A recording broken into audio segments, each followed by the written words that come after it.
ဒီဇက်လန်းကိုဒီဇိုင်နာတီယန်လို့ခေါ်တဲ့လှပတဲ့မိမငယ်လေးတူဟာကုမ္ပဏီကြီးတစ်ခုမှာအလုံးဝင်ခွင့်စာမေးပွဲဖြေဖို့ပြင်ဆင်နေတာနဲ့စတင်ထားပါတယ်။သူမကစိတ်လှုပ်ရှားပြီးမျောလင်းချက်တွေပြည့်နေပုံရပါတယ်။ဒါပေမဲ့သူမကကုမ္ပဏီရုံးချုပ်ကိုရောက်တဲ့အခါမှာထူးဆန်းတာတစ်ခုကိုသတိထားမိလိုက်ပါတယ်။မန်နေဂျာကနေရာဝစ်ဆင်ထားသူဘသူကိုမဆိုအဆောက်အုံထဲဝင်ခွင့်မပြုတာလိုမျိုးထူးဆန်းတဲ့စီးမြင့်တွေသတ်မှတ်ထားပါတယ်။တီယန်ကဒါကိုနားမလည်နိုင်ဖြစ်ပေမဲ့လည်းသူမကအထဲကိုဝင်သွားခဲ့ပါတယ်။သူမကကုမ္ပဏီရဲ့ဒီဇိုင်းတွေကိုသဘောကျပြီးသူမကဒီနယ်ပယ်မှာဝါသနာပါကြောင်းသိတာပါတယ်။သူမကဒီဇိုင်းရာထူးအတွက်ရှောက်ထားနေတာဖြစ်ပေမဲ့သူမကိုယ်တိုင်ရေးဆွဲထားတဲ့ဒီဇိုင်းတစ်ခုကိုနေရာမှာချိတ်ဆွဲထားတာမြင်လိုက်ရတဲ့အခါမှာတော့တကယ့်ကိုအံ့ဩသွားပါတယ်။အဲ့ဒီဒီဇိုင်းကိုတခြားသူဖြစ်တဲ့ဒီဇိုင်းဌာနခေါင်းဆောင်ကယ်ဗင်ကသူ့နာမည်နဲ့တင်ထားတာပါ။သူမအံ့ဩမှင်တက်သွားပါတယ်။ကယ်ဗင်ကသူမရဲ့ဒီဇိုင်းကိုခိုးယူပြီးသူ့ဒီဇိုင်းအနေနဲ့အပိုင်စီးခဲ့တာပါ။တီယန်ကဒေါသထွက်သွားပြီးသူ့ကိုဘယ်လိုဖော်ထုတ်ရမလဲနဲ့သူမရဲ့အခွင့်အရေးတွေကိုဘယ်လိုပြန်ယူရမလဲဆိုတာစတင်စီစဉ်ပါတော့တယ်။သူမကိုအင်တာဗျူးဖို့အချိန်ရောက်လာတဲ့အခါမှာတော့ကယ်ဗင်ကိုရိုင်ကအင်တာဗျူးလုပ်နေတာကိုတွေ့လိုက်ရပါတယ်။အစပိုင်းမှာတီယန်ကတီတီငြိမ်ငြိမ်ပြောပေမဲ့နောက်ဆုံးမှာတော့သူမကသူ့ကိုထိတ်တိုက်ရင်ဆိုင်ပြီးသူမရဲ့လက်ရာကိုခိုးယူကြောင်းဆွဆွဲပါတော့တယ်။ကယ်ဗင်ကသူမဖော်ထုတ်မှာကိုကြောက်ရွံ့ပြီးစိုးရိမ်လာကသူမကိုအဆောက်အုံထဲကနှင်ထုတ်ဖို့လုံခြုံရေးကိုအမြန်ခေါ်လိုက်ပေမဲ့တီယန်ကအလွယ်တကူလက်လျှော့ဖို့ညှင်းဆန်ခဲ့ပါတယ်။သူမကကုမ္ပဏီအကြီးအကဲနဲ့တိုက်ရိုက်စကားပြောဖို့မျှော်လင့်ပြီးကုမ္ပဏီအဆောက်အုံအပြင်ဘက်မှာစောင့်နေပါတယ်။နောက်ဆုံးမှာတော့ကုမ္ပဏီအကြီးအကဲလီယိုလို့ခေါ်တဲ့ရုပ်ချောတဲ့အမျိုးသားတူရောက်လာပြီးတီယန်ကသူ့ကိုအကြီးအကဲမှန်းချက်ချင်းသိလိုက်ပါတယ်။သူမကသူ့စီသွားပြီးသူ့ကုမ္ပဏီကတယောက်ယောက်ကသူမရဲ့ဒီဇိုင်းကိုခိုးယူသွားကြောင်းနဲ့သူတခုခုလုပ်ပေးဖို့လိုအပ်ကြောင်းပြောပြပါတယ်။ဒါပေမဲ့လီယိုကသူမကိုလစ်လျူရှုလိုက်ပါတယ်။သူကအလုံများနေပြီးသူမပြောတာတွေကိုစိတ်ဝင်စားမှုမရှိပါဘူး။ဒေါသထွက်သွားတဲ့တီယန်ကသူမရဲ့တောချိတ်နဲ့သူ့ကိုပြစ်ပေါက်လိုက်ပါတယ်။အဲ့ဒါကသူ့မျက်မှန်ကိုကျွတ်ကျသွားစေပြီးအဲ့ဒီအချိန်မှာပဲထူးဆန်းတာတစ်ခုဖြစ်လာပါတယ်။လီယိုသတိလစ်သွားပါတယ်။နောက်မှာလီယိုကရှားပါတဲ့ယောဂတစ်ခုခံစားနေရကြောင်းသူ့လက်ထောက်စီကနေကျွန်တော်တို့သိရပါတယ်။သူကအနီရောင်ကိုမြင်တိုင်းသတိလစ်သွားတတ်ပါတယ်။ဒါကြောင့်သူကအနီရောင်တွေကိုကာကွယ်ပေးတဲ့အထူးမျက်မှန်ကိုတက်ထားတာပါ။ဒါပေမဲ့တီယန်ကအနီရောင်တောချိတ်နဲ့ပြစ်ပေါက်ပြီးသူ့မျက်မှန်ကိုကျွတ်ကျသွားစေတဲ့အခါမှာသူအယောင်ကိုမြင်လိုက်ရပြီးသတိလစ်သွားတာပါ။နောက်တစ်နေ့မှာတော့တီယန်ကကုမ္ပဏီကိုပြန်ရောက်လာပါတယ်။သူမကတရားမျှတမှုရဖို့ရခင်ကထက်ပိုပြီးဆုံးဖြတ်ချက်ခိုင်မာနေပါတယ်။သူမကထပ်မံဝင်ရောက်နိုင်ခဲ့ပြီးသူမရဲ့ဒီဇိုင်းပါတဲ့တီရှပ်ကိုလီယိုကိုပြသကကယ်ဗင်ကသူမရဲ့လက်ရာကိုခိုးယူသွားကြောင်းသက်သေပြပါတယ်။ကံမကောင်းစွာနဲ့ပဲအဲ့ဒီဒီဇိုင်းကအနီရောင်ဖြစ်နေပြီးလီယိုကလည်းမျက်မှန်တက်မထားပါဘူး။သူထပ်ပြီးလဲကြတော့မလို့ဖြစ်သွားပေမဲ့ထူးဆန်းတာတစ်ခုဖြစ်လာပြန်ပါတယ်။သူတီယန်ကိုထိလိုက်တာနဲ့တပြိုင်နက်သူ့ယောဂလက္ခဏာတွေပျောက်ကွယ်သွားပါတယ်။လီယိုကနားမလည်နိုင်ဖြစ်သွားပြီးဒါကိုစမ်းသပ်ဖို့ဆုံးဖြတ်လိုက်ပါတယ်။သူကမျက်မှန်ကိုချွတ်လိုက်ပြီးအနီရောင်ကိုထပ်ကြည့်လိုက်ပါတယ်။သူနေမကောင်းဖြစ်လာပေမဲ့တီယန်ကိုထိလိုက်တဲ့အခါဒါမှမဟုတ်ကြည့်လိုက်တဲ့အခါချက်ချင်းဆိုသလိုသက်သာသွားပါတယ်။သူမစီမှာလျှို့ဝှက်စမ်းကြဲတဲ့အရာတစ်ခုခုရှိနေတာသိကြပါတယ်။တစ်ချိန်တည်းမှာပဲတီယန်ကကယ်ဗင်သူမရဲ့ဒီဇိုင်းကိုဘလို့ခိုးယူသွားကြောင်းဆက်ရှင်းပြနေပေမဲ့လီယိုကတော့သူမရှိနေခြင်းကသူ့ယောဂါကိုပျောက်ကင်းစေတယ်ဆိုတဲ့အချက်ကြောင့်အာယုံလွှင့်နေပါတယ်။နောက်တစ်နေ့မှာတော့လီယိုကအမှန်တရားကိုအတည်ပြုလိုက်ပါတယ်။ကယ်ဗင်ကဒီဇိုင်းကိုတကယ်ပဲခိုးယူခဲ့တာပါ။သူကကယ်ဗင်ကိုချက်ချင်းအလုပ်ထုတ်လိုက်ပါတယ်။နောက်ပိုင်းမှာလီယိုကယင်းနှိမ့်မြုပ်နှံသူတွေနဲ့အစည်းအဝေးတစ်ခုကိုတက်ရောက်ပါတယ်။သူတို့ကအလွန်အရေးကြီးတဲ့လာမဲ့ပါတီပွဲတစ်ခုအကြောင်းသူ့ကိုပြောပြကြပါတယ်။ဒါပေမဲ့ကြီးအမှုပညာရှင်တဦးအဲ့ဒီကိုလာမှဖြစ်ပြီးသူနဲ့ပူးပေါင်းလှုပ်ဆောင်ဖို့ဆွဲဆောင်နိုင်ရင်ကြီးမားတဲ့အကျိုးမြတ်တွေရလာနိုင်တဲ့သူပါ။ဒါပေမဲ့ပြဿနာကပါတီတစ်ခုလုံးရဲ့အဓိကအယောင်ကအနီရောင်ဖြစ်နေပြီးလီယိုရဲ့ယောဂအခြေအနေအတွက်အန်ဒီရရှိနေတာပါ။သူကမျက်မှန်ကိုအချိန်ပြည့်တက်ထားလို့မရတာကြောင့်ဖြည့်ရှင်းနည်းတစ်ခုရှာဖို့ဆုံးဖြတ်လိုက်ပါတယ်။လီယိုကသူ့လက်ထောက်ကိုတီယန်ကိုခေါ်ဖို့ပြောလိုက်ပါတယ်။သူမရောက်လာတဲ့အခါမှာတော့ကယ်ဗင်ကိုအလုပ်ထုတ်လိုက်ပြီလို့သူကအသိပေးပေမဲ့သူမကိုဖိတ်ခေါ်ရတဲ့အဓိကအကြောင်းရင်းကကိုရေးကိုရာကြောင်းလို့ဆိုပါတယ်။သူကသူမကိုအနီရောင်လွှမ်းမိုးတဲ့ပါတီပွဲကိုသူနဲ့အတူတက်ရောက်စေခြင်းပြီးအနီရောင်ကြောင့်သူထိခိုက်မှုမရှိအောင်သူ့လက်ကိုကင်ကာသူ့ဘေးမှာအချိန်ပြည့်နေပေးဖို့ပြောပါတယ်။တီယန်ကအထင်လွဲသွားပြီးဒါကရိုမန်တစ်ဆန်နဲ့ဒါမှမဟုတ်မသိတော်တဲ့အရာလို့ထင်သွားတာကြောင့်ညင်းပြီးထွက်သွားပါတယ်။ဒါပေမဲ့လီယိုကအလွယ်တကူလက်မလျှော့ပါဘူး။သူလည်းသူ့ရဲ့လက်ထောက်ကသူမအိမ်ကိုသွားပြီးစုကြီးအနေနဲ့ငွေအများကြီးပါတဲ့ဘဏ်ကတ်တစ်ခုကိုပေးခဲ့တယ်။သူမကညင်းဆက်နေတော့ပဲဖြစ်ပြီးသူတို့ကိုနှင်ထုတ်ခဲ့တယ်။နောက်ဆုံးအနေနဲ့ပါတီကိုတက်ရောက်မဲ့နာမည်ကြီးကတီယန်အရန်သဘောကျတဲ့လီဖြစ်တယ်လို့လီယိုကသူမကိုပြောပြခဲ့တယ်။ဒါကအရာအလုံးကိုပြောင်းလဲသွားစေတယ်။သူမကလီယိုနဲ့အတူသွားဖို့နဲ့ပါတီပွဲအတွင်းသူ့လက်ကိုကင်ထားဖို့သဘောတူလိုက်တယ်။ပွဲချင်းပါတဲ့နေ့မှာသူတို့အတူတူတက်ရောက်ခဲ့ကြတယ်။တီယန်နဲ့အတူရှိနေသူတွေအနီရောင်အလှဆင်ထားတာတွေကသူ့ကိုလုံးဝမထိခိုက်စေဘူးဆိုတာကိုလီယိုကအံ့ဩနေတယ်။နောက်ပိုင်းမှာသူကလီနဲ့စီးပွားရေးအကြောင်းပြောဖို့နဲ့အလုပ်ကိစ္စဆွေးနွေးဖို့ကြိုးစားပေမဲ့ကံမကောင်းစွာနဲ့ပဲလီကမာနာကြီးပြီးပူးပေါင်းဖို့ညှင်းဆန်ခဲ့တယ်။ပါတီပွဲဆက်လက်ကျင်းပနေစဉ်မှာလူအုပ်ကြီးကသူတို့ပတ်ဝန်းကျင်မှာစုဝေးလာကြတယ်။တီယန်ဟာလီယိုနဲ့မတော်တဆကွဲကွာသွားပြီးပတ်ဝန်းကျင်မှာအနီရောင်တွေရှိနေတာကြောင့်လီယိုကလဲကျသွားတယ်။သူမြေကြီးပေါ်မကျခင်မှာတီယန်ကသူ့ကိုဖမ်းဆွဲလိုက်ပေမဲ့ သူ့ရဲ့အခြေအနေဒါမှမဟုတ်သူ့ကိုခေါ်လာတဲ့အကြောင်းရင်းမှန်ကိုသူမကမသိသေးပါဘူး။အဲဒီနောက်အလောက်ကန်ကန့်လန့်မှုတစ်ခုကိုဆွေးနွေးဖို့လီယိုကသူမကိုသူ့ကားနဲ့ခေါ်သွားတယ်။သူကသူမကိုသူ့ကုမ္ပဏီမှာယာရုတစ်ခုကမ်းလှမ်းတဲ့စာချုပ်တစ်ခုကိုပေးလိုက်တယ်။အိမ်ပြန်ရောက်ပြီးတငယ်ချင်းဖြစ်သူနဲ့အတူစာချုပ်ကိုမဖတ်ရမချင်းတီယန်ကအယံဝမ်းသာနေခဲ့တယ်။ယာထူးကဒီဇိုင်းဌာနမှာမဟုတ်ပဲလီယိုရဲ့ကိုရေးကိုတာလက်ထောက်အဖြစ်ဖြစ်နေတာကိုသိလိုက်ရလို့သူမကအယံအံ့ဩသွားတယ်။ဒေါသထွက်သွားတဲ့သူမကနောက်တနေ့မှပြန်လာပြီးအလောက်ကစော်ကားသလိုဖြစ်နေတယ်လို့လီယိုကိုပြောလိုက်တယ်။သူမကညှင်းဆန်ပြီးဒေါသတကြီးနဲ့ထွက်သွားတယ်။ဒါပေမဲ့သူ့အခြေအနေကိုထိန်းချုပ်ဖို့သူမကိုအနီးနားမှာထားဖို့လိုအပ်မှန်းသိတဲ့လီယိုကသူမအိမ်ကိုထပ်ရောက်လာပြီးဒီတစ်ချိန်မှာတော့သူမကိုနားချဖို့လစာအများကြီးကမ်းလှမ်းခဲ့တယ်။ဒီယန်ကသူ့ကိုညှင်းဆန်ဆဲဖြစ်ပြီးပတ်စံကအရာအလုံးမဟုတ်ဘူးလို့ပြောလိုက်တယ်။လီယိုကသူမကိုဆွဲဆောင်ဖို့ဆက်ပြီးစူးစမ်းနေပေမဲ့တီယန်ကတော့ခိုင်ခိုင်မာမာရက်တည်နေတယ်။ရက်တွေကြာလာတာနဲ့အမျှတီယန်ကတခြားကုမ္ပဏီတွေကိုစတင်လျှောက်ထားပေမဲ့ကံမကောင်းစွာနဲ့ပဲသူမကဆက်တိုက်ညှင်းပယ်ခံနေရတယ်။ကုမ္ပဏီတိုင်းရဲ့ညှင်းပယ်ခြင်းခံရပြီးနောက်စိတ်ပြက်အားငယ်နေတဲ့တီယန်ဟာဝမ်းနည်းစွာနဲ့လမ်းမတွေပေါ်မှာရည်ရွယ်ချက်မဲ့လမ်းလျှောက်နေတယ်။တိုက်ဆိုင်စွာပဲလီယိုကအဲ့ဒီနေရာမှာရှိနေပြီးသူမကိုမြင်သွားတယ်။သူကစကားပြောဖို့ချင်းကပ်လာပေမဲ့ထုံးစံအတိုင်းတီယန်ကခနဲတဲ့တုံ့ပြန်ပြီ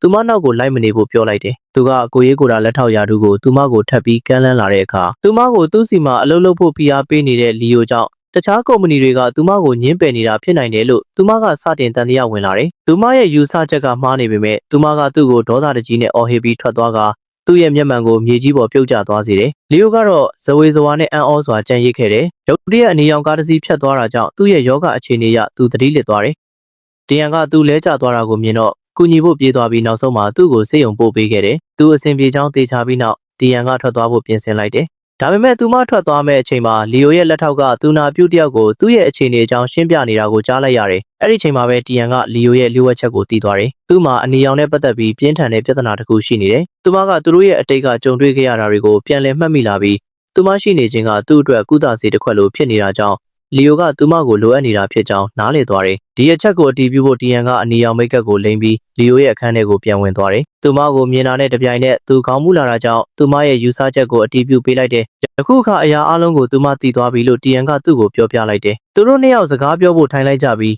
းလီယိုကသူ့အခြေအနေကိုဖွင့်ဟပြောဆိုကနောက်ဆုံးမှာသူမကိုအမှန်တရားကိုပြောပြခဲ့တယ်။လက်ထောက်တစ်ယောက်အနေနဲ့တည်းမဟုတ်ပဲသူ့ဘေးနားမှာသူမကိုတကယ်လိုအပ်နေတာကြောင့်သူ့စီမှာအလုပ်လုပ်ပေးဖို့သူမကိုထပ်ပြီးတောင်းဆိုလိုက်တယ်။ဒီတစ်ချိန်မှာတော့တီယန်ကသဘောတူလိုက်ပေမဲ့အခြေအနေတစ်ခုတည်းနဲ့သာဖြစ်တယ်။သူမကဒီဇိုင်းဌာနမှာအလုပ်လုပ်ချင်ပြီးသူ့ရဲ့ကိုရေးကိုတာလက်ထောက်လည်းဖြစ်ချင်တယ်။လီယိုကသဘောတူလိုက်ပြီးနှစ်ယောက်စလုံးကအဲ့ဒီသဘောတူညီချက်ကိုကျေနပ်ကြတယ်။နောက်တစ်နေ့မှာတီယန်ကရွှင်လန်းတက်ကြွစွာနဲ့ကုမ္ပဏီကိုပြန်ရောက်လာတယ်။ပထမဆုံးအနေနဲ့သူမကလီယိုနဲ့တွေ့ဆုံပြီးသူမရဲ့လက်ထောက်တာဝန်တွေအကြောင်းဆွေးနွေးခဲ့တယ်။အဲ့ဒီနောက်သူမကဒီဇိုင်းအဖွဲ့စီသွားပြီးကိုမိတ်ဆက်ကလှုပ်စတင်ခဲ့တယ်။နောက်ပိုင်းမှာတီယန်ကအကူအညီကြီးကြီးမားမားလိုအပ်နေတဲ့သူမရဲ့အချစ်ဆုံးတငယ်ချင်းနဲ့တွေ့ဆုံခဲ့တယ်။သူမရဲ့တထေးကအော်စာလွှမ်းမိုးမှုရှိသူတွေနဲ့စကားပြောဖို့ဖိအားပေးနေတာကြောင့်ဒီယိုကိုအင်တာဗျူးဖြေပေးဖို့နားချပေးဖို့သတင်းထောက်ဖြစ်တဲ့သူမရဲ့တငယ်ချင်းကတီယန်ကိုတောင်းဆိုခဲ့တယ်။တန်ရောစင်ကြောင့်တီယန်ကကူညီပေးမယ်လို့ကတိပေးလိုက်တယ်။ရုံးကိုပြန်ရောက်တော့တီယန်ကလှုပ်ဖော်ကိုင်ဘက်တယောက်နဲ့မတော်တဆဝင်တိုက်မိပြီးသူမရဲ့စာရွက်တွေပြုတ်ကျသွားတယ်။သူတို့ကောက်ယူနေစဉ်မှာလှုပ်ဖော်ကိုင်ဘက်ကလီယိုစီလိမ့်မှုထားတဲ့စာကိုတွေ့ပြီး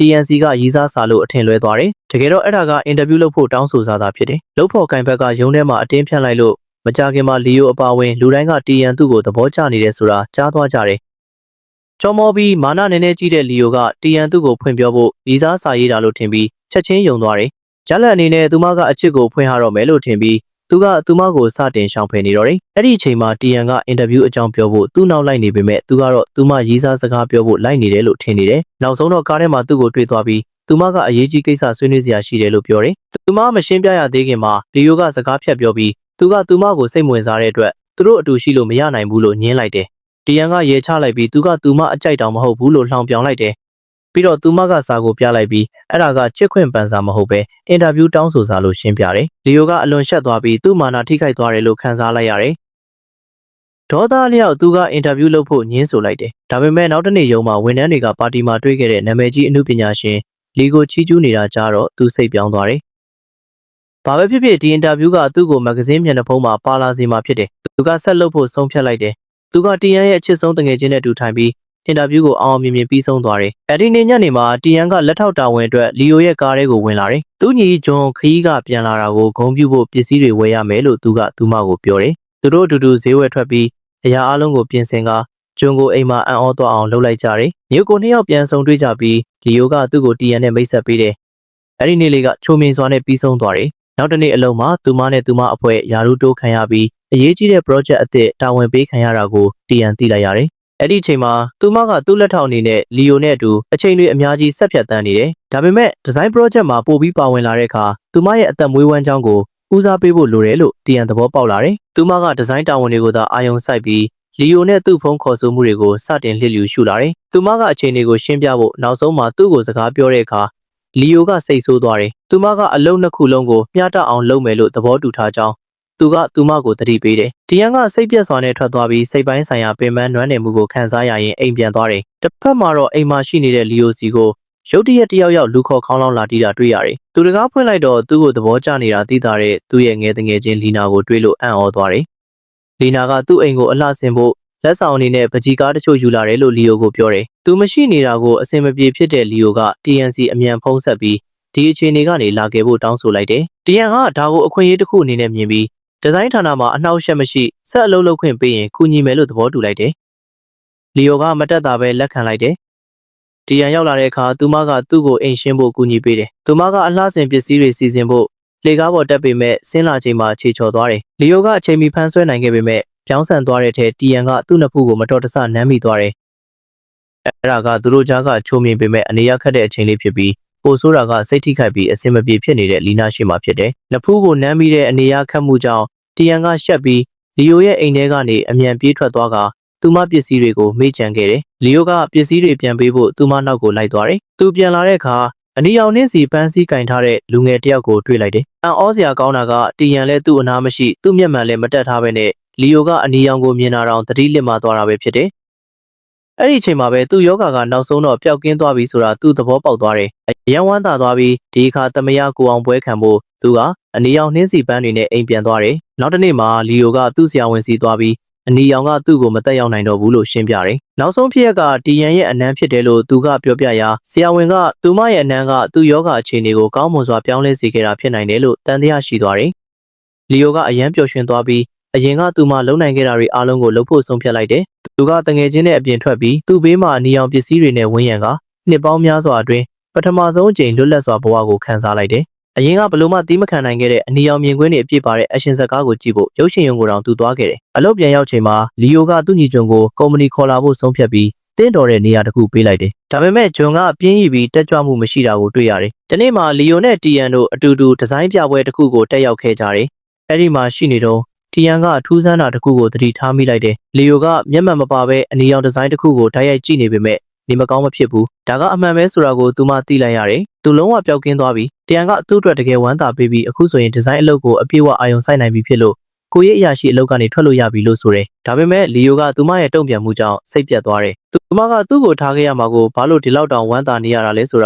ာသူနားမလည်နိုင်ဖြစ်နေတယ်။နောက်တစ်နေ့မှာသူတို့ရဲ့ project အသစ်နဲ့ပတ်သက်ပြီးပြဿနာတစ်ခုပေါ်လာတယ်။သူတို့အသုံးပြုဖို့စီစဉ်ထားတဲ့ဒီဇိုင်းတစ်ခုကတီယန်ရဲ့အလုပ်ကိုခိုးယူမှုနဲ့အလုပ်ထုတ်ခံခဲ့ရတဲ့ဒီဇိုင်နာကယ်ဗင်နဲ့ဆက်ဆက်နေတယ်။သူကဒီဒီဇိုင်းကိုလည်းခိုးထားတာဖြစ်နိုင်တယ်လို့အခုသူတို့စိုးရိမ်နေကြတယ်။ဒါကြောင့်သူတို့ကမူလပကြီးဆရာကိုရှာပြီးထုတ်ဝေခွင့်ကိုသူတို့စီကနေတိုက်ရိုက်ရယူဖို့လိုအပ်တယ်။လီယိုကဒီတာဝန်ကိုကျွန်းကိုပေးလိုက်ပြီးဒါကသူ့ရဲ့ပထမဆုံးတကယ်တာဝန်ဖြစ်တာကြောင့်ပကြီးဆရာရဲ့ရွာကိုသွားပြီးအခွင့်အရေးရယူဖို့ပြောလိုက်တယ်။လီနာကသူနဲ့အတူလိုက်သွားဖို့ဆုံးဖြတ်လိုက်တဲ့အခါကျတော့ဂျွန်ကမလိုလားပဲသဘောတူလိုက်တယ်။သူတို့အတူတူရွာကိုသွားကြပေမဲ့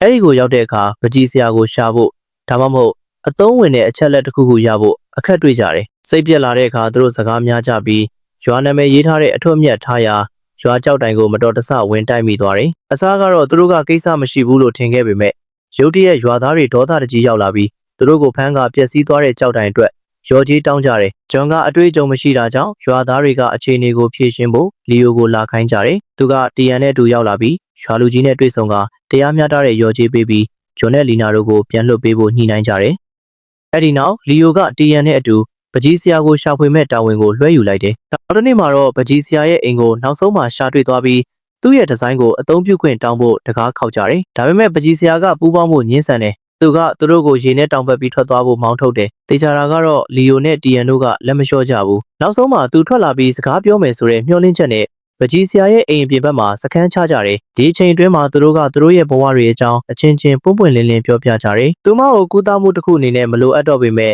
တီယန်ရှိနေခြင်းကသူ့ကိုပျော်ရွှင်စေတယ်ဆိုတာလီယိုစတင်သဘောပေါက်လာတယ်။နောက်ဆုံးမှာပကြီးဆရာထွက်လာတယ် ပါတီပွဲမှာလီယိုရဲ့ကမ်းလှမ်းမှုကိုညှင်းဆိုခဲ့တဲ့သူဖြစ်နေတာကိုတွေ့တော့သူတို့အံ့ဩသွားကြတယ်။အဲဒီနောက်တီယန်ကနေပြူဟာပြောင်းလိုက်တယ်။သူမကလေတံကိုလျှော့ပြီးအိမ်အလုပ်တွေကူလုပ်ပေးကရင်းနှီးမှုတည်ဆောက်တယ်။သူမကလေထဲကိုလိုက်သွားပြီးပေါက်ပြားနဲ့အလုပ်တချို့ကိုကူလုပ်ပေးဖို့ကမ်းလှမ်းရမှာလီယိုကလည်းသူမကိုကူညီပေးတယ်။သူတို့ရဲ့အယူသားမှုကြောင့်သူစိတ်လှုပ်ရှားသွားလိမ့်မယ်လို့မျှော်လင့်ရင်းသူတို့ကြိုးကြိုးစားစားလုပ်ကြတယ်။နောက်ဆုံးမှာလီယိုကသူ့ရဲ့ဒီဇိုင်းကိုလူတွေကိုအကျိုးပြုမဲ့ကောင်းမွန်တဲ့ရည်ရွယ်ချက်အတွက်အသုံးပြုခြင်းနဲ့ဆိုတဲ့သူတို့ရဲ့အမြင်ကိုပကြီးဆရာကိုမျှဝေပြတယ်။သူတို့ရဲ့ယူသားမှုနဲ့စိတ်အားထက်သန်မှုကြောင့်စိတ်လှုပ်ရှားသွားတဲ့ပကြီးဆရာကနောက်ဆုံးမှာသဘောတူပြီးထုတ်ဝေခွင့်ကိုလက်မှတ်ရေးထိုးပေးလိုက်တယ်။အခုသူတို့မျိုးကိုပြန်ရတော့မယ်။ဒါပေမဲ့ရွာကဖွံ့ဖြိုးမှုမရှိတာကြောင့်ကားတွေဘတ်ကားတွေမရှိသလိုဖုန်းလိုင်းတောင်မရဘူး။သူတို့ကအနည်းဆုံးရထားဘူးတာယုံကိုဒေသခံတယောက်နဲ့အတူထွန်းဆက်စီးပြီးသွားကြတယ်။ဒါပေမဲ့လမ်းမှာလီယိုကသူညီစီကနေကုမ္ပဏီမှာသူ့ရဲ့ချက်ချင်းအာယုံဆိုင်မှုလိုအပ်နေတဲ့ပြဿနာကြီးတစ်ခုအကြောင်းကြားတဲ့ဖုန်းဝင်လာတယ်။ကံမကောင်းစွာနဲ့ပဲထွန်ဆက်ပြတ်သွားတာကြောင့်လီယိုနဲ့တီယန်တို့ခြေလျင်ဆက်သွားဖို့ဖြစ်လာတယ်။သူတို့ကကားကြုံရှာဖို့ဒါမှမဟုတ်လမ်းလျှောက်ပြီ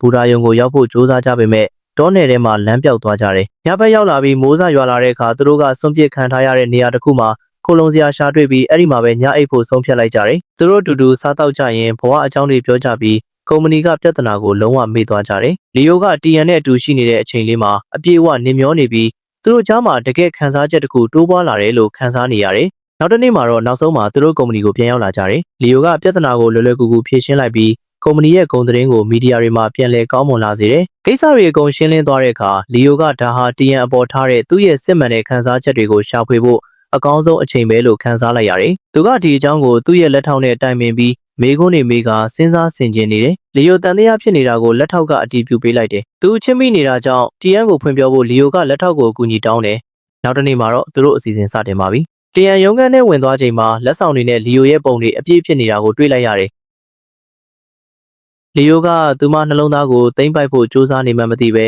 သူမကတော့နားမလည်နိုင်ဖြစ်နေတယ်။နောက်တော့လီယိုကအစင်းမြင့်စားတော့ဆိုင်မှာလေးလည်စာစားဖို့သူမကိုဖိတ်တယ်။တီယန်ကပုံမှန်တိုင်းနေပေမဲ့လီယိုကတော့စိတ်လှုပ်ရှားနေပြီးသူ့ခံစားချက်တွေကိုဖွင့်ပြောဖို့အခွင့်အရေးရှာနေတယ်။သူမအပေါ်ချစ်ခင်ကြောင်းပြဖို့လက်ကိုကင်ထားဖို့ဆိုတဲ့လက်ထောက်ရဲ့အကြံပေးချက်ကိုသတိရပြီးသူမလက်ကိုသာသူအာယုံဆိုင်နေတယ်။ဒါပေမဲ့အခြေရေးအတွေ့အကြုံမရှိတဲ့လီယိုကမလုံနိုင်ခဲ့ပဲသူ့ရဲ့ဦးကြောင်ကြောင်အပြုမှုကြောင့်တီယန်ပါနားမလည်နိုင်ဖြစ်သွားတယ်။နေ့လည်စာစားပြီးနောက်လီယိုကလက်ထောက်စီပြန်လာပြီးအစီအစဉ်မအောင်မြင်ကြောင်းဝန်ခံတယ်။တီယန်ကသူ့ကိုလုံးဝမချစ်တာဖြစ်နိုင်ကြောင်းလက်ထောက်ကပြောပေမဲ့လီယိုကတော့မယုံကြည်ဘူး။ဒါကြောင့်ချစ်ချင်လဲချစ်မှာပေါ့လို့လက်ထောက်ကလည်းရောပြောဆိုလိုက်ပြီးတေချာအောင်ပိုကောင်းတဲ့အစီအစဉ်တစ်ခုလိုမယ်လို့ဆိုတယ်။အဲ့ဒီအချိန်မှာပဲလက်ထောက်ကအယူမှုကြံတစ်ခုပေးလာတယ်။လီယိုကအယက်မူးဟန်ဆောင်ပြီးတီယန်ကိုအကူအညီလှမ်းတောင်းဖို့ဖြစ်တယ်။တီယန်ကသူ့ကိုမူးနေတာတွေ့ရင်ဒီအခွင့်အရေးကိုယူပြီးသူမရဲ့စစ်မှန်တဲ့ခံစားချက်တွေကိုဖွင့်ပြောလာနိုင်တယ်လို့လက်ထောက်ကအကြံပေးတယ်။အဓိကကတော့နောက်တစ်နေ့ကျရင်သူဘာမှမှတ်မိမှာမဟုတ်ဘူးလို့သူမကယူဆမှာဖြစ်တာကြောင့်လို့ဆက်ပြောတယ်။အဲ့ဒီနည်းနဲ့သူမက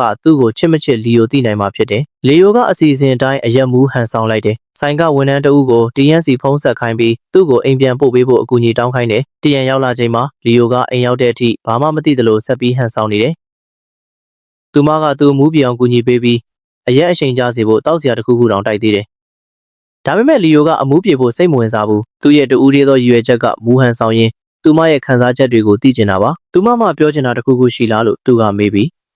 သူမလိုချင်တာမှန်သမျှပေးမယ်လို့ကတိပေးတယ်။သူမကအချစ်ကိုဝန်ခံတာဒါမှမဟုတ်ချစ်သူဖြစ်ဖို့တောင်းဆိုလာမယ်လို့သူကမျှော်လင့်ထားပေမဲ့တီယန်ကသူမအလုပ်မှာပို့ပြီးလွတ်လပ်ခွင့်ပေးဖို့နဲ့ခွင့်ရက်တွေကိုတေချာတွက်ပေးဖို့တောင်းဆိုလိုက်လို့လီယိုအံ့ဩသွားတယ်။လီယိုလည်းစိတ်ပြက်စွာနဲ့သဘောတူလိုက်ပြီးသူမထွက်သွားတယ်။နောက်တစ်နေ့မှာတော့တီယန်ကအမှုပညာရှင်လီစီကနေဒီဇိုင်းမှုပိုင်ခွင့်ရဖို့လီယိုနဲ့အတူခရီးသွားခဲ့တဲ့ project အသစ်ကိုလှုပ်ဆောင်နေပါတယ်။မမျှော်လင့်ပဲလီရောက်လာပြီးတီယန်ကိုအလွန်ကျင်နာဖော်ရွေတဲ့ပုံစံနဲ့ချင်းကပ်လာတယ်။မိနစ်အနည်းငယ်ကြာတော့လီယိုရောက်လာပြီးသူတို့အတူရှိနေတာကိုတွေ့သွားတယ်။လီကတီယန်လက်ကိုကင်ထားတာတွေ့လိုက်ရချိန်မှာလီယိုကသဝင်တိုစိတ်တွေပြင်းပြလာတယ်။အဲ့ဒီမျိုးသားနှစ်ဦးကြားမှာပြိုင်ဆိုင်မှုစတင်လာပြီးတီယန်ရဲ့အာယုံစိုက်ခံရဖို့အသီးသီးစူးစမ်းနေကြတယ်။လီကသူမနဲ့နီးကပ်ဖို့အခွင့်အရေးမရအောင်လီယိုကတနေကုန်သူတို့နဲ့အတူနေဖို့ဆုံးဖြတ်လိုက်တယ်။သူကတီယန်ဘေးမှာကပ်နေပြီးproject မိတ်ဆက်ပွဲအတွက်ပြင်ဆင်ရမှာသူမကိုကူညီပေးတယ်။လီယာသူမနဲ့နှစ်ယောက်တည်းအချိန်မဖြုံးနိုင်အောင်လဲသူကတားဆီးဖို့ကြိုးစားတယ်။နောက်တော့သူတို့အတူထိုင်နေချိန်မှာတီယန်ကလီယိုဘက်ကိုကိုင်းညွတ်လာလို့သူမကနောက်ဆုံးတော့အချစ်ကိုဝန်ခံတော့မယ်လို့သူကခဏတာထင်လိုက်ပေမဲ့သူ့ရဲ့ရင်မွေးနှံကသူမချစ်ခဲ့ဘူးတဲ့ကြောင်လေးတစ်ကောင်ကိုသတိရစေလို့သူ့အနာကပ်လာတာလို့ပြောလိုက်လို့သူအံ့ဩသွားတယ်။သူစိတ်ပြတ်သွားပေမဲ့လီယိုကလက်မလျှော့ပါဘူး။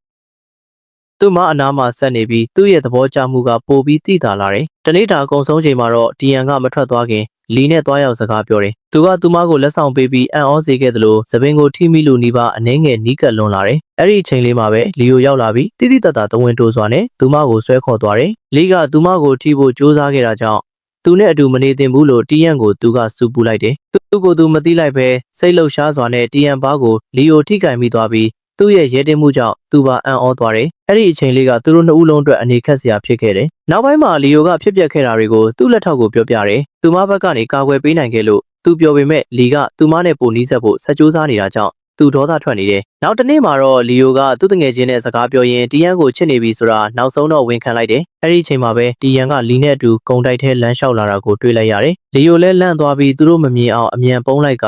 သူတို့ကိုခိုးပြီးနောက်ရောင်ခံလိုက်ဖို့ဆုံးဖြတ်လိုက်တယ်။ဒီတော့အတွင်းရခင်လေးကလီယိုဟာသူမကိုနှုတ်ဆက်ခွင့်မပေးဘဲဆွဲခေါ်သွားခဲ့တဲ့အတွက်တောင်းပန်ဖို့တီယန်ကလီကိုရုပ်ရှင်ကြည့်ဖို့ဖိတ်ခေါ်ခဲ့တာဖြစ်ကြောင်းကျွန်တော်တို့သိရတယ်။ဒါပေမဲ့တီယန်ကသူ့ကိုသဘောကျလို့ဖိတ်တာလို့လီကအထင်လွဲသွားခဲ့တယ်။ရုပ်ရှင်ရုံမှာတော့လီယိုဟာသူ့လက်ထောက်နဲ့အတူခိုးဝင်လာပြီးတိုက်ဆိုင်မှုတသက်ဖြစ်ဟန်ဆောင်ကတီယန်ရဲ့ဘေးမှာဝင်ထိုင်တယ်။လီယိုနဲ့လီတို့ကြားကတင်းမာမှုဟာပြင်းထန်နေတယ်။သူတို့ဟာတီယန်ရဲ့အာယုံဆိုင်မှုကိုရဖို့တိမ်မွေးစွာစတင်ရှင်ပြိုင်ကြပေမဲ့တီယန်ကတော့သူတို့ရဲ့အပြုအမူကြောင့်စိတ်အနှောက်အယှက်ဖြစ်ပြီးရှုပ်ထွေးနေတာသိတာတယ်။အဲဒီနောက်သူတို့၃ယောက်အပြင်ထွက်စားကြပြီးလီယိုနဲ့လီတို့ထပ်ပြီးစကားများကြပြန်တယ်။ကိစ္စတွေကိုဖြေရှင်းဖို့သူတို့ဟာအရက်တောက်ပြန်ဖို့သဘောတူလိုက်ကြတယ်။အရင်မူတဲ့သူကရှုံးမှာဖြစ်တယ်။တီယန်ကတားဆီးဖို့ကြိုးစားပေမဲ့သူတို့ဟာအလွန်အကျွံစတင်တောက်ကြပြီးနှစ်ယောက်စလုံးမူယူသွားကြတယ်။တီယန်ဟာအကူအညီတောင်းဖို့သူမရဲ့အချစ်ဆုံးတငယ်ချင်းကိုအမြန်ခေါ်လိုက်တယ်။အမျိုးသားနှစ်ယောက်အနားယူပြီးအမှုပြေစေဖို့သူတို့ကိုဟိုတယ်တစ်ခုစီခေါ်သွားကြတယ်။အဲ့ဒီညနောက်ပိုင်းမှာတီယန်ဟာလီယိုရဲ့အပြုအမူကိုပြန်စဉ်းစားပြီး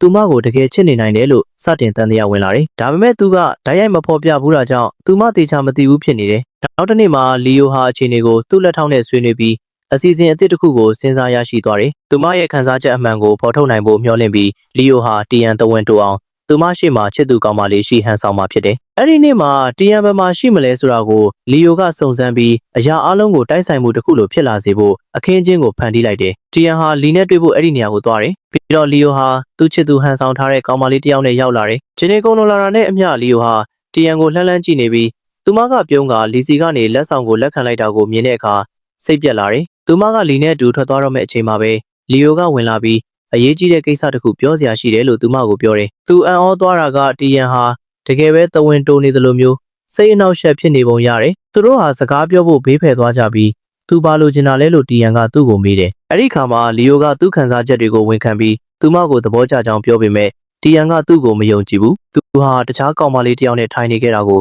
သူမကထောက်ပြတယ်။အဲ့ဒါတွေအားလုံးကသူဘလို့ခံစားရလဲဆိုတာကိုပြသဖို့အစီအစဉ်ရဲ့အစိပ်ပိုင်းတစ်ခုဖြစ်တယ်လို့လီယိုကရှင်းပြတယ်။တီယန်ကတော့သူ့ကိုမယုံကြည်သေးပဲစိတ်ဆိုးပြီးထွက်သွားတယ်။နောက်တစ်နေ့မှာလီယိုဟာတောင်းပန်ဖို့တီယန်နဲ့ထပ်တွေ့ပြီးသူအမှန်တိုင်းပြောနေတာဖြစ်ကြောင်းသူမကိုယုံကြည်လာအောင်ကြိုးစားတယ်။တီယန်ကသူ့ကိုခွင့်လွှတ်ပြီးဖြစ်ပေမဲ့ခက်ခွာနဲ့စိတ်တူနေသလိုဆက်ပြီးပြုမှုနေတယ်။သူတို့အတူတူလမ်းလျှောက်ရင်းလီယိုဟာသူမကိုပြန်လဲချေချွတ်ပေးဖို့အစွမ်းကုန်ကြိုးစားတယ်။နောက်ဆုံးမှာတော့နေ့လယ်ပိုင်းအကုန်မှာအတူတူညစာစားဖို့သူတို့သဘောတူလိုက်ကြတယ်။လီယိုတီယန်သူ့ညီကျွန်းနဲ့သူ့ကိုသဘောကျနေတဲ့သူ့ရဲ့ငယ်တငယ်ချင်းလီနာတို့အားလုံးစားတောက်ဆိုင်တစ်ဆိုင်မှာစုံကြတယ်။လီယိုနဲ့တီယန်တို့ကြားမှာတခုခုရှိနေတယ်လို့လီနာကတန်တရားဝင်နေတာကြားပြီးဖြစ်တယ်။ပြီးတော့ညစာစားနေစဉ်မှာသူမဟာတိမ်မွေးတဲ့မှတ်ချက်တွေနဲ့တီယန်ကိုရန်စပြီးအနေရခတ်အောင်လုပ်ဖို့ကြိုးစားတယ်။ဒါပေမဲ့လီယိုကတီယန်ကိုအမြဲတမ်းကာကွယ်ပေးပြီးအချိန်တိုင်းသူမဘက်ကရက်တီပေးတာကြောင့်လီနာဟာတိတိတသာတဝန်တိုးပြီးစိတ်ဆိုးသွားတယ်။အစားစားပြီးနောက်လီယိုကတီယန်ကိုအိမ်ပြန်ပို့ပေးတယ်။သူမအိမ်ထဲမဝင်ခင်မှာသူကသူမအပေါ်ထားတဲ့သူ့ခံစားချက်တွေကိုယုံကြည်ရဲ့လားလို့မေးတယ်။တီယန်ကသူ့ကိုယုံကြည်တယ်လို့ပြန်ဖြေပေမဲ့သူမကလည်းအဲ့ဒီလိုပဲခံစားရသလားဆိုတာနဲ့ပတ်သက်ပြီးရှင်းလင်းတဲ့အဖြေကိုမပေးသေးဘူး။သူမအချိန်လိုအပ်နိုင်တယ်ဆိုတာကိုလီယိုနားလေတာကြောင့်သူမကိုအချိန်ပေးလိုက်တယ်။ဒါပေမဲ့တီယန်ရဲ့ပျော်ရွှင်နေတဲ့မျက်နှာအမူအရာအရသူမအချိန်လုံးဝမလိုဘူးဆိုတာသိတာတယ်။သူမကသူ့ကိုချစ်နေပြီဖြစ်ပေမဲ့ဝန်ခံဖို့အရန်ရှက်နေတာဖြစ်တယ်။ရက်တွေကုန်လွန်သွားပြီးလီနာရဲ့မွေးနေ့ရောက်လာတယ်။လီယိုနဲ့ဂျွန်တို့ကငငယ်ကလေးကသူမနဲ့တငယ်ချင်းတွေဖြစ်တာကြောင့်အခမ်းအနားကိုပါဝင်ဆင်နွှဲပြီးလက်ဆောင်တွေယူလာပေးကြတယ်။မွေးနေ့ဆုတောင်းရမယ့်အချိန်ရောက်တော့လီယိုကလီနာရဲ့ဆုတောင်းကိုမျှဝေဖို့နောက်ပြောင်ပြီးမေးတယ်။သူကအဲ့ဒါကိုတကယ်ဖြစ်လာအောင်ကူညီပေးနိုင်ကောင်းကူညီပေးနိုင်တယ်။လီနာကအခွင့်အရေးကိုအရယူပြီးသူမရဲ့တခုတည်းသောဆုတောင်းကလီယိုနဲ့အတူရှိနေဖို့ဖြစ်တယ်လို့ရဲရဲဝံ့ဝံ့ပြောလိုက်ပေမဲ့လီယိုကသူမကိုညီမတစ်ယောက်လိုပဲမြင်တယ်လို့ပြောပြီးညင်ညင်သာသာညင်းဆိုလိုက်တယ်။လီနာဟာသူမနောက်ပြောင်နေသလိုဟန်ဆောင်ပြီးရီမောဖို့ကြိုးစားပေမဲ့တကယ်တမ်းမှာတော့သူမကသူ့ကိုတကယ်ချစ်တဲ့အတွက်နာကျင်ရတယ်။ထူးဆန်းတာကအဲ့ဒီပြောဆိုမှုကြောင့်ဂျွန်ကလည်းစိတ်မကောင်းဖြစ်နေပုံရတယ်။သူ့ရဲ့တုံ့ပြန်မှုကနေတဆင့်သူကလီနာကိုတိတ်တဆိတ်သဘောကျနေပြီးသူ့ကိုပဲသတိထားမိစေခြင်းကြောင့်ကျွန်ုပ်တို့သိရတယ်။ဒီနေ့မှာတီယန်ရဲ့လှုပ်ဖော်ကင်ဘက်တယောက်က သူမဟာနိုင်ငံခြားမှာဂုဏ်သိက္ခာကြီးမားတဲ့အခွင့်အရေးတစ်ခုကိုရရှိထားကြောင်းသူမကိုအသိပေးတယ်။သူမရဲ့နေပယ်နဲ့သက်ဆိုင်တဲ့3လကြာနိုင်ငံတကာတင်နန်းတစ်ခုမှာပါဝင်ဖို့သူမရွေးချယ်ခံလိုက်ရတယ်။ဒီစိတ်လှုပ်ရှားစရာသတင်းကိုဂုဏ်ပြုဖို့လီယိုကသူမအတွက်တကယ်ဝမ်းသာနေပြီးညစာစားဖို့ဖိတ်ခေါ်လိုက်တယ်။သူကရိုမန်တစ်ဆန်နဲ့အံ့အားသင့်စရာတစ်ခုကိုပြင်ဆင်ပြီးလှပတဲ့ပန်းစည်းတစ်ခုကိုလက်ဆောင်ပေးကချစ်စရာကောင်းတဲ့ရင်းနှီးတဲ့လေထုကိုဖန်တီးပေးခဲ့တယ်။သူတို့ရဲ့ဆက်ဆံရေးတိုးတက်လာတဲ့အပေါ်တီယန်ကအယံကိုဝမ်းသာပီတိဖြစ်နေတယ်။နောက်တနေ့မနက်မှာတော့လီယိုကပင်ပန်းနွမ်းနယ်စွာနဲ့နိုးထလာခဲ့တယ်။သူကတရက်ခွင့်ယူပြီးအိမ်မှာပဲနေဖို့ဆုံးဖြတ်လိုက်တယ်။သူစစ်ဆေးဖို့လိုအပ်တဲ့အရေးကြီးဖိုင်တွေကိုပို့ပေးဖို့သူ့လက်ထောက်ကိုသူကအကူအညီတောင်းလိုက်တယ်။နောက်တော့လူခေါ်ခေါင်းလောင်းမိလာချိန်မှာလီယိုကသူ့လက်ထောက်လာတယ်လို့ထင်ခဲ့ပေမဲ့ဖိုင်တွေလာပေးရင်သူ့ကိုလာကြည့်တဲ့တီယန်ဖြစ်နေခဲ့တယ်။အိမ်နေရင်းဝစ်စုံနဲ့လုံးဝကြိုတင်ပြင်ဆင်မထားတဲ့လီယိုကနည်းနည်းရှက်သွားပေမဲ့တီယန်ကတော့လုံးဝဂရုမစိုက်ပါဘူး။သူမကဝင်လာပြီးသူ့ကိုပေါ့ပေါ့ပါပါစကားပြောနေတယ်။သူမကအလုပ်ပြန်သွားဖို့ပြင်နေချိန်မှာသူမကိုပိုကြကြနေစေခြင်းလို့လီယိုကနေမကောင်းချင်အောင်ဆောင်လိုက်တယ်။အစီအစဉ်အလုပ်ဖြစ်သွားတယ်။တီယန်ကသူ့ကိုပြုစုရင်းကြံနေခဲ့တယ်။ခဏကြာတော့တီယန်ရဲ့ဖုန်းမိလာတယ်။အဲ့ဒါလီပါ။လီယိုကဖုန်းပြောတာကိုကြားသွားပြီးလီကတီယန်နဲ့အတူ3လကြာခီးစဉ်ကိုလိုက်သွားမယ်ဆိုတာကိုသိသွားတယ်။တဝန်တိုပြီးစိုးရိမ်နေတဲ့လီယိုကအဲ့ဒီအချိန်တွင်သူတို့ကြားမှာဖြစ်လာနိုင်သမျှကိုစိတ်ကူးယဉ်နေတော့တယ်။သူထိတ်လန့်သွားပြီးအနီရောင်နဲ့ပတ်သက်တဲ့သူ့ယောဂပြန်ဖြစ်လာတယ်လို့တောင်ပြောရင်းအပြင်းထန်နေမကောင်းချင်အောင်ပြန်ဆောင်လိုက်တယ်။ဒါကတီယန်ကိုသူမရဲ့ခီးစဉ်ဖြတ်သိမ်းပြီးသူ့အနားမှာနေဖို့လုံလောက်အောင်ခြောက်လန့်နိုင်မယ်လို့သူမျှော်လင့်နေတယ်။လီယိုရဲ့တရုပ်ဆောင်မှုကအယမ်းပြင်းလွန်းလို့တီယန်ကသူ့ကိုယုံသွားတယ်။သူမကစိုးရင်တကြီးနဲ့သူ့ကိုဆရာဝန်စီခေါ်သွားတယ်။ဆရာဝန်နဲ့2ယောက်တည်းရှိချိန်မှာလီယိုကတီယန်ကိုမသွားအောင်တားဖို့နေမကောင်းချင်အောင်ဆောင်ခဲ့တာဖြစ်ကြောင်းအားလုံးကိုဝန်ခံလိုက်တယ်။ဆရာဝန်ကကူညီပေးဖို့သဘောတူလိုက်ပြီးလီယိုရဲ့စကားကိုအထောက်အကူဖြစ်စေဖို့တီယန်ကိုလိန်ညာပြောဆိုပေးခဲ့တယ်။အစီအစဉ်အောင်မြင်သွားပြီးအဲ့ဒီနေ့ကစလို့တီယန်ကလီယိုကိုပြန်လည်ပြုစုစောင့်ရှောက်ပေးတော့တယ်။မရှိတော့တဲ့ယောဂကနေသူပြန်ကောင်းလာအောင်သူမလုပ်နိုင်သမျှကိုအားလုံးလုပ်ပေးခဲ့တယ်။လီယိုမှလည်းဒီဟန်ဆောင်မှုကိုဆက်လုပ်ဖို့ကလွဲပြီးတခြားရွေးချယ်စရာမရှိတော့ဘူး။ကုမ္ပဏီကိုသူပြန်သွားတဲ့အခါမှာတော့တန်တရားမဖြစ်စေဖို့တီယန်ရဲ့ရှေ့မှာအနီရောင်ကာကွယ်တဲ့မျက်မှန်ကိုတက်ထားရတယ်။တနေ့မှာတော့တီယန်ကလီယိုရဲ့စိတ်ကိုရှင်လန်းစေဖို့ဆွဲဆောင်မှုရှိတဲ့နေရာတစ်ခုကိုခေါ်သွားတယ်။သူတို့တွေစကားတွေပြောရင်းရီမောရင်းနဲ့အတူတူအချိန်တွေကုန်ဆုံးခဲ့ကြတယ်။သူမအလိုချင်ဆုံးဆန္ဒကဘာလဲလို့လီယိုကမေးတော့သူအပြည့်အဝပျောက်ကင်းသွားဖို့ကသူမရဲ့တခုတည်းသောဆန္ဒဖြစ်ကြောင်းတီယန်ကပြန်ဖြေတယ်။အဲ့ဒါကိုကြားတော့လီယိုကအပြည့်ရှိစိတ်တွေလွှမ်းမိုးသွားပြီးသူလိန်ညာတာလွန်သွားပြီဆိုတာကိုသိလိုက်ရကအမှန်တိုင်းဝန်ခံပြီးတောင်းပန်ရမယ်လို့ဆုံးဖြတ်လိုက်တယ်။နောက်တစ်နေ့မှာတော့တီယန်ကလီယိုကိုပြုစုဖို့နဲ့ဟင်းချက်ပေးဖို့အိမ်ကိုလာခဲ့တယ်။အစားအသောက်ပြင်ဆင်နေချိန်မှာသူမရဲ့လက်ကိုမတော်တဆရှာပြီးဖြတ်သွားတော့လီယိုကအလိုလျောက်တုံ့ပြန်လိုက်တယ်။အနီရောင်သွေးနဲ့အနီရောင်အစားအစာတွေကိုမြင်ရပေမဲ့ယောဂလက္ခဏာတစ်ခုမှမပြခဲ့ဘူး။အဲ့ဒီချိန်မှာပဲတီယန်ကအမှန်တရားကိုသိသွားတယ်။သူမကလီယိုကိုရင်ဆိုင်မေးခွန်းထုတ်တော့အားလုံးပြောပြမလို့ပေမဲ့အချိန်ကောင်းမရသေးတာလို့သူကဝန်ခံလိုက်တယ်။ဒီနဲ့အတူသွားမဲ့သူမရဲ့ခရီးစဉ်ကိုသူကြောက်လို့သူမတခြားတစ်ယောက်ကိုသဘောကျပြီးသူ့ကိုထားခဲ့မှကြောက်လို့လိန်ခဲ့ရတာဖြစ်ကြောင်းသူကရှင်းပြတယ်။တီယန်ကသူလိန်ခဲ့လို့တင်မဟုတ်ပဲသူမကိုမယုံကြည်လို့ပါအရန်ကိုဝမ်းနဲ့ကြေကွဲသွားတယ်။သူမစိတ်ကွဲကြေစွာနဲ့ထွက်သွားခဲ့တယ်။ရအနေငယ်အကြာမှာတော့အခြေအနေကိုအခွင့်ကောင်းယူဖို့စူးစမ်းနေတဲ့လီနဲ့အတူတီယန်ကိုတွေ့လိုက်ရတယ်။သူမအပေါ်ခံစားချက်ရှိကြောင်းသူကဝန်ခံပေမဲ့တီယန်ကသူ့ကိုတငယ်ချင်းတစ်ယောက်လိုပဲမြင်ကြောင်းပြောရင်းနူးညံ့စွာညှင်းဆိုလိုက်တယ်။လီကလေးစားမှုရှိရှိနဲ့နားလေကြောင်းပြောပေမဲ့သူမပြန်စဉ်းစားပေးဖို့သူမျှော်လင့်တယ်လို့ဆိုတယ်။သူတို့အပြင်ထွက်လာချိန်မှာတော့လီယိုကပန်းစည်းတစ်ခုနဲ့အတူတောင်းပန်ဖို့အသင့်စောင့်နေတာကိုတွေ့လိုက်ရတယ်။ဒါပေမဲ့နာကျင်နေဆဲဖြစ်တဲ့တီယန်ကသူ့ရဲ့တောင်းပန်မှုကိုညှင်းပယ်ပြီးထွက်သွားခဲ့တယ်။လီယိုကနောက်ကလိုက်ဖို့ကြိုးစားပေမဲ့လီကဝင်တားပြီးနောက်ဆုတ်ဖို့ပြောလိုက်တယ်။ဒါကသူနဲ့တီယန်ကြားကကိစ္စဖြစ်ပြီးလီဝင်မဆွတ်ဖက်သင့်ဘူးလို့လီယိုကပြန်ပြောလိုက်တယ်။အဲဒီနောက်လီယိုကသူ့ရဲ့ဆရာဝန်တငယ်ချင်းစီပြန်သွားပြီးအကြံဉာဏ်တောင်းခဲ့တယ်။ကုမ္ပဏီကဝန်ထမ်းအားလုံးကို2ရက်တာခွင့်ရပေးထားကြောင်းဆရာဝန်ကသူ့ကိုပြောပြတယ်။ဒီချိန်ကိုအကျိုးရှိရှိအသုံးချပြီးရိုမန်တစ်ဆန်တဲ့နေရာတစ်ခုကိုရွေးချယ်ကတီယန်ကိုပြန်လဲသိမ်းသွင်းဖို့သူကလီယိုကိုတိုက်တွန်းလိုက်တယ်။အကြံပေးချက်ကိုနှလုံးသွင်းပြီးလီယိုကလှပတဲ့ကမ်းခြေတစ်ခုစီကုမ္ပဏီအပန်းဖြေခီးစဉ်တစ်ခုကိုစီစဉ်လိုက်တယ်။တရားနဲ့အဆင်ပြေသွားဖို့ပြီးပြည့်စုံတဲ့အခွင့်အရေးတစ်ခုဖြစ်လာမယ်လို့မျှော်လင့်နေတယ်။လီယိုကတီယန်နဲ့2ယောက်တည်းစကားပြောဖို့အခွင့်အရေးရှာပေမဲ့သူမကတော့အမြဲတမ်းညှင်းဆန်နေတယ်။သူမကိုဘယ်လိုပြန်ချင်းကပ်ရမလဲဆိုတာသိချမသိပေမဲ့သူကတော့လုံးဝလက်မလျှော့ဘူး။နောက်ဆုံးမှသူမနဲ့စကားပြောခွင့်ရတဲ့အထိသူကသူမနောက်ကိုဆက်လိုက်နေခဲ့တယ်။သူ့အမှားအတွက်ဘာမဆိုလုပ်ပေးဖို့ဆန္ဒရှိကြောင်းနဲ့သူမကိုအမြဲယုံကြည်ခဲ့ကြောင်းသူကဖွင့်ဟတယ်။သူမယုံကြည်ခဲ့တာကသူ့ကိုယ်သူပဲဖြစ်တယ်။တခြားတစ်ယောက်ကသူမနဲ့ရင်းနှီးနေတာကိုသူမခံစားနိုင်ဘူးလို့ဝန်ခံလိုက်တယ်။တီယန်ကသူ့ကိုယုံကြည်သွားတယ်။သူ့စကားတွေကရိုးသားပေမဲ့သူမကစိတ်ဆိုးခြင်းအောင်ဆောင်ပြီးထွက်သွားခဲ့တယ်။ဒါပေမဲ့မကြခင်မှာပဲသူမကကြီးမားတဲ့ခြေလမ်းတစ်ခုကိုလှမ်းလိုက်တယ်။ဒီကိုတငယ်ချင်းတစ်ယောက်လိုပဲမြင်ကြောင်းပြောပြီးအရာအလုံးကိုအကောင်းဆုံးအဆုံးသတ်လိုက်တယ်။နောက်တစ်နေ့မှာတော့လီယိုကသူမအတွက်ချိုမိန်နဲ့အန်ဩစရာတစ်ခုကိုစီစဉ်ထားတယ်။သူမကိုဘလောက်ချစ်ကြောင်းပြဖို့အတွက်ရိုမန်တစ်ဆန်နဲ့မီးပုံးပြန်စီဖို့သူကခေါ်သွားတယ်။ သူစကားတွေကတီယန်ကိုအယမ်းထိရှစေခဲ့ပြီးသူမကလည်းနောက်ဆုံးမှရင်ဖွင့်လာတယ်သူ့ကိုသဘောကျနေတာကြားပြီးဖြစ်ကြောင်းနဲ့သူ့ကိုဘလောက်တန်ဖိုးထားကြောင်းသူမကပြောပြတယ်အဲ့ဒီချိန်ကစပြီးသူတို့ရဲ့ဆက်ဆံရေးကတရားဝင်ဖြစ်သွားပြီးနှစ်ယောက်စလုံးအယမ်းပျော်ရွှင်သွားကြတယ်လမ်းလျှောက်စကားပြောရင်းအချိန်ဖြုံးနေကြချိန်မှာရုတ်တရက်လူဆိုးတစ်ယောက်ကလက်နက်နဲ့တိုက်ခိုက်လာတယ်။ကန်ဆိုးစွာနဲ့ပဲလီယိုကဒဏ်ရာအပြင်းထန်ရသွားပြီးသွေးထွက်လွန်ကသတိလစ်သွားတယ်။အဲ့ဒီချိန်မှာသူ့ရဲ့ငယ်ဘဝအမှတ်တရတွေကပြန်ပေါ်လာတယ်။လီယိုကကလေးဘဝမှာဖခင်ဖြစ်သူနဲ့အတူကားအက်ဆီဒင့်ဖြစ်ခဲ့တာကိုမြင်တွေ့ရတယ်။ဖခင်မဆုံးပါခင်မှာသားဖြစ်သူထက်အလုပ်ကိုအချိန်ပိုပေးခဲ့မိတဲ့အတွက်နောင်တရကြောင်းနှုတ်ဆက်ပြောကြားခဲ့တယ်။ငယ်ရွယ်တဲ့လီယိုသတိမလစ်ခင်မှာမိန်းကလေးတစ်ယောက်ကသူ့ကိုစိတ်တည်ငြိမ်အောင်နှစ်ဖူးကိုနမ်းခဲ့တယ်။ပြစ္ဆုတ်ပံကိုပြန်ရောက်လာချိန်မှာတော့လီယိုကဖြည်းဖြည်းချင်းသတိရလာတယ်။တီယန်ကသူ့ဘေးမှာစောင့်ကြည့်နေတယ်စကားပြောနေရင်ကားအက်ဆီဒင့်ကနေကလေးတယောက်ကိုကယ်ဖို့စူးစမ်းခဲ့ဘူးလားလို့သူကမေးလိုက်တယ်။တီယန်ဟာလွန်ခဲ့တဲ့နှစ်တွေကလီယိုကိုနှစ်သိမ့်ပေးခဲ့တဲ့ကောင်မလေးဖြစ်ကြောင်းသူတို့သိသွားကြတယ်။အဲဒီအချိန်မှာပဲအရာအလုံးကရှင်းလင်းသွားတယ်။ဒီဆက်သွယ်မှုကြောင့်ပဲသူမရဲ့အထီးတွေကသူ့ယောဂါကိုပျောက်ကင်းစေခဲ့တာဖြစ်တယ်။မကြာခင်မှာပဲလီယိုရဲ့လက်ထောက်ရောက်လာပြီးသူတို့၃ယောက်စကားပြောကြတယ်။အလောက်ကနေအပြီးပိုင်းထွက်ပြီးဘဝကိုအေးအေးဆေးဆေးဖြတ်သန်းတော့မယ်လို့လီယိုကပြောလိုက်တယ်။ဈေးရုံကနေဆင်းတဲ့အခါတီယန်ကသူ့အနားမှာအမြဲရှိနေပေးတယ်။သူ့ရဲ့ဆုံးဖြတ်ချက်ကအမှန်တကယ်ဖြစ်ကြောင်းသူမကိုထပ်လောင်းပြောဆိုတယ်။သူကသူ့ဘဝကိုသူမတယောက်တည်းနဲ့ပဲဖြတ်သန်းကျင်နေတယ်။တီယန်ကပျော်ရွှင်နေပေမဲ့တခုခုလွဲချော်နေသလိုခံစားနေရတယ်။အက်ဆီဒင့်ကြောင့်လီယိုရဲ့စိတ်ပိုင်းဆိုင်ရာထိခိုက်သွားတာလားလို့သူမကတွေးမိတယ်။တကယ်တော့လီယိုရဲ့စိတ်ကရှင်းလင်းနေပြီးအချစ်ထက်အလုပ်ကိုရွေးချယ်ခဲ့တဲ့ဖခင်ရဲ့အမှားမျိုးထပ်မလုပ်ဖို့ဆုံးဖြတ်ထားတယ်။ဒါပေမဲ့မကြာခင်သိလာရမယ့်နောက်ထပ်အကြောင်းပြချက်တစ်ခုလည်းရှိနေသေးတယ်။ရက်အနည်းငယ်အကြာမှာတော့လီယိုက TNC ကိုပြောင်းရွှေ့လာပြီးသူ့ဘဝရဲ့အခန်းကဏ္ဍတစ်ကိုစတင်လိုက်တယ်။အချိန်တွေကအေးချမ်းစွာကုန်ဆုံးသွားတယ်။တနေ့မှာတော့လီယိုကတီယန်ကိုအံ့ဩစရာတစ်ခုပြောပြလိုက်တယ်။သူကကုမ္ပဏီကိုပြန်သွားဖို့စီစဉ်နေတယ်။သူမကအံ့ဩပြီးစိတ်ရှုပ်ထွေးသွားတယ်။အဲ့ဒီအချိန်မှာလီယိုကအမှန်တရားကိုဖွင့်ဟလိုက်တယ်။ဒါတွေအားလုံးကသူ့အစီအစဉ်ရဲ့အစိတ်ပိုင်းတစ်ခုသာဖြစ်တယ်။သူ့ကိုဒုက္ခပေးမဲ့သူလွတ်လွတ်လပ်လပ်လှုပ်ရှားနိုင်အောင်နဲ့အဲ့ဒီလူကိုဖော်ထုတ်နိုင်အောင်ကုမ္ပဏီကနေထွက်ခဲ့တာဖြစ်တယ်။ပြီးတော့လီယိုအောင်မြင်ခဲ့တယ်။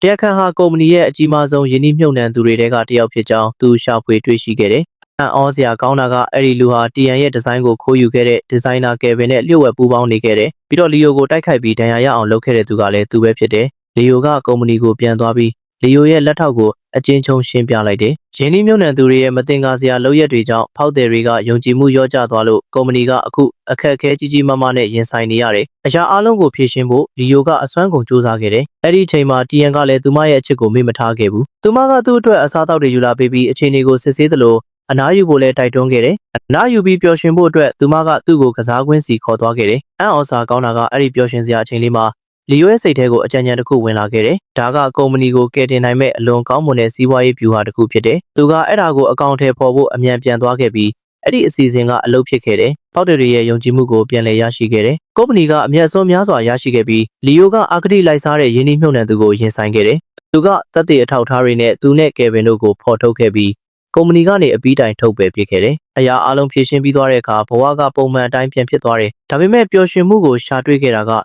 လီယိုနဲ့တီယန်တို့တင်မဟုတ်တီယန်ရဲ့အချစ်ဆုံးတငယ်ချင်းနဲ့လီယိုရဲ့ဆရာဝန်တငယ်ချင်းတို့လည်းချစ်ကြိုက်သွားကြတယ်။တစ်ဖက်သက်အချစ်မှာပိတ်မိနေခဲ့မှုတဲ့လီယိုရဲ့ညီဂျွန်နဲ့လီနာတို့တောင်တယောက်ကိုတယောက်ချစ်သွားကြတယ်။နေ့ရက်တွေကုန်လွန်လာတာနဲ့အမျှအချစ်ရေးအဆန်ဆုံးအချိန်အခါကိုရောက်ရှိလာတယ်။လီယိုကတီယန်အတွက်တစ်သက်မှာတစ်ချိန်သာရှိမဲ့အံ့ဩစရာအဖြစ်လျှို့ဝှက်လက်ထပ်ခွင့်တောင်းဖို့အစီအစဉ်ဆွဲခဲ့တယ်။သူမကိုဘလောက်ချစ်ကြောင်ရင်ထဲကလာတဲ့စကားတွေနဲ့သူမကိုပြောပြခဲ့တယ်။ပြီးတော့သူကဒူးထောက်ပြီးသူမကိုလက်ထပ်ခွင့်တောင်းခဲ့တယ်။တီယန်ကဝမ်းသာအားရနဲ့သဘောတူလိုက်ပြီးလီယိုကသူမရဲ့လက်ချောင်းလေးမှာလက်စွပ်ကိုညင်ညင်တသားလေးစွပ်ပေးလိုက်တယ်။ဒီလိုနဲ့ပဲဇလန်းလေးကလှပပြီးပျော်ရွှင်စရာကောင်းတဲ့ဇက်သိန်းလေးနဲ့အဆုံးသတ်သွားတယ်။ဒါကလီယိုနဲ့တီယန်တို့ရဲ့အချစ်ဇလန်းမှာအခန်းကဏ္ဍတစ်ခုရဲ့အစလည်းဖြစ်တယ်